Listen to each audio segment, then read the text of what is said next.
Mpaka saizi saa 12 kama waziri wa kilimo sijapokea notice yoyote. Mazungumzo yanaendelea na yanaongozwa na waziri wetu wa mambo ya nje. Lakini wakati mazungumzo yanaendelea, sisi hatuwezi kuendelea kuishi kuwa denied right hiyo. Kwa natangaza rasmi kuanzia usiku huu mambo yafuatayo kwa nchi hizi mbili.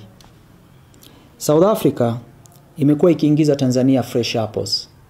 Kwa hiyo kuanzia leo ni marufuku kuingiza fresh apple ya South Africa Tanzania. South Africa inaingiza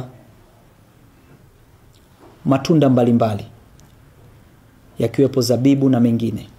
Kwa hiyo kuanzia leo ni marufuku kuingiza matunda.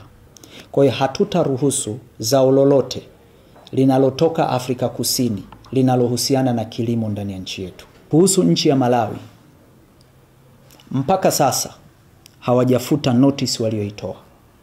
Kwa hiyo ninatangaza rasmi ni marufuku mazao yoyote ya kilimo kutoka Malawi kuingia ndani ya Jamhuri ya Muungano wa Tanzania kuanzia leo. Lakini mbali na hapo, kwa nchi zote mbili hizi, hasa Malawi, hatutaruhusu zao lolote la transit kupita ndani ya Jamhuri ya Muungano wa Tanzania. Lakini la tatu kuhusu Malawi, mahindi yote walioyanunua kwa ajili ya kutatua tatizo lao la njaa kwao hayatoenda Malawi. Hatutayapeleka.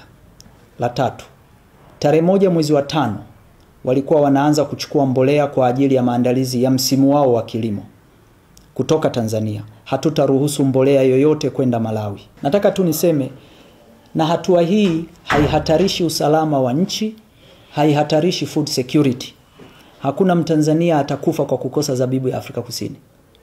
Hakuna Mtanzania atakufa kwa kukosa apple ya Afrika Kusini. Kwa hiyo tunachukua hatua hii kuprotect our business. Hii ni biashara, lazima wote tuheshimiane.